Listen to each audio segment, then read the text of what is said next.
We are now going to install the components needed for Vue.Js. First, we need to open the browser and search for Node.js as Node.js is needed in creating Vue applications. Then click the first link.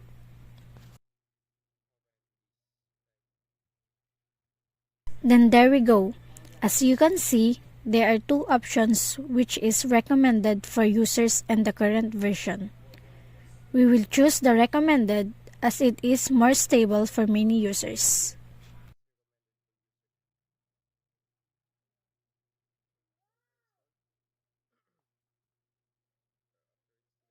So after the downloading, we will open the folder where it is downloaded. Then just double click it and run. Then you just need to click the next. Then you also need to accept the terms and the license agreement. Then next. Click next again. And next. Click next again. Then install. Wait until it is finished installing.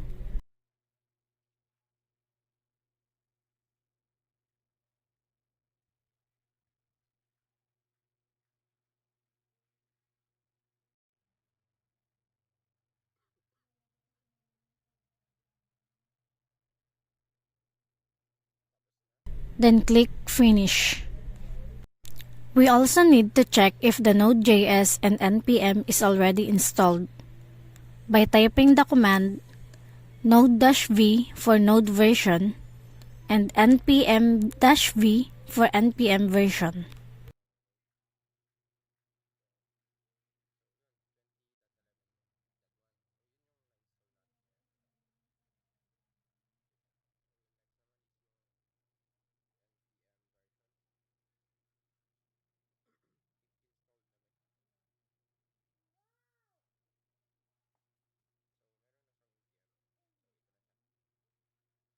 Creating your app. First, you need to create a folder for your project.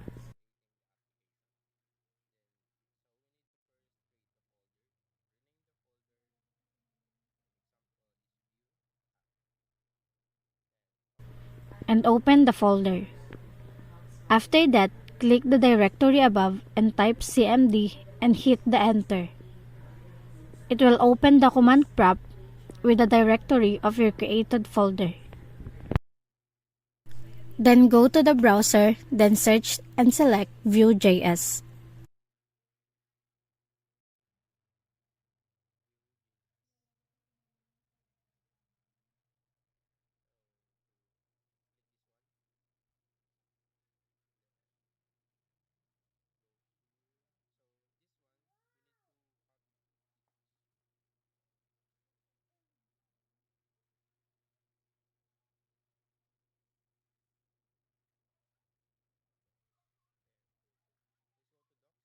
The next step is go to Docs and click Quick Start.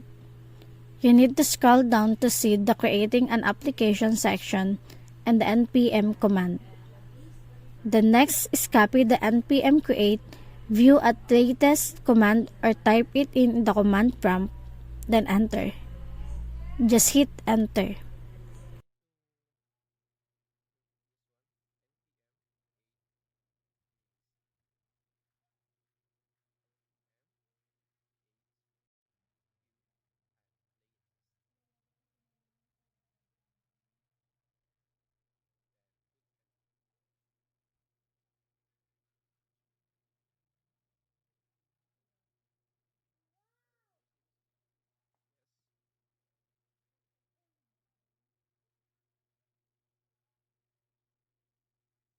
Then, it is now asking for the project name. As I am creating a login and registration, I will name it as login registration. Then for TypeScript, just hit enter as it selected no.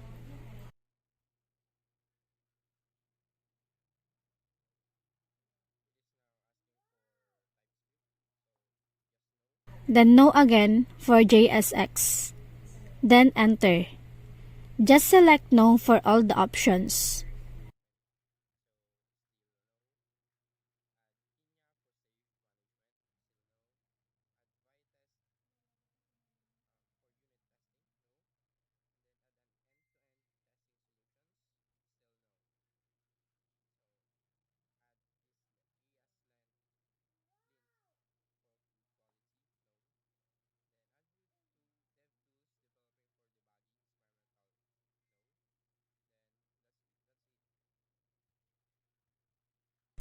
After that, you can see now in your created folder that the necessary files and components are in it. Then back to the command prompt and type the cd login registration. It is for changing directory.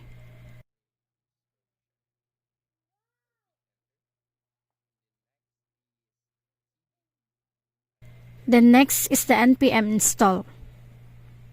And hit the enter, then wait for it to finish.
Then for the last command, the npm run dev, it is used to run the project you are in.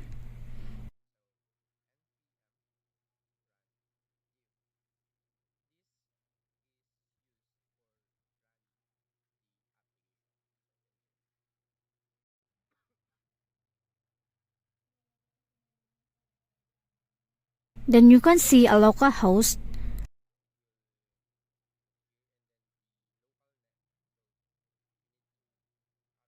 link, just copy and paste it on a browser. Then you can now have your project seen in your browser.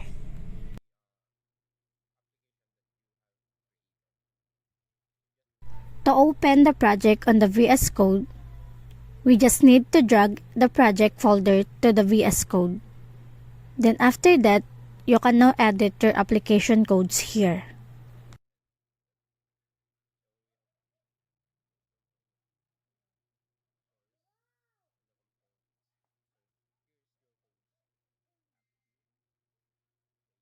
Then if you want to run your app using VS Code, you just need to hit the three dots after the run option above, then hit terminal and new terminal. After that, you need to type cd login registration first.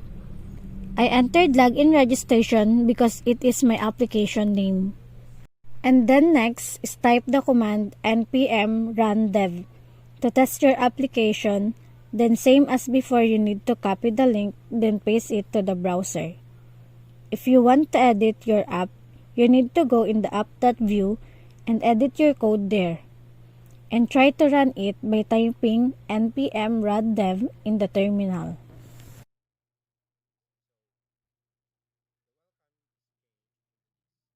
Hello everyone, I am Adeline Ortiz. So for today's video, I'm gonna welcome you to our code walkthrough. Today, we'll be reviewing several Vue.js components and router configurations. The Hello World.view. This component demonstrates the usage of props in Vue tree composition API. It defines a prop message of type string, which is required. Styles are scoped to this component using style scope. And next is landing page view. This component represents the landing page of our application. It showcases different sections such as About Us, features, and contact us. Styles are scope this component using style scope. Next is login view. In this file, we have a simple login form component. It includes input fields for email and password with validation. We use ref to create reactive variables for email and password. Upon form submission, the login function is called, which validates the credential and redirects to the landing page if successful. This registration form.view component contains the HTML template, script, and scope styles for a registration form.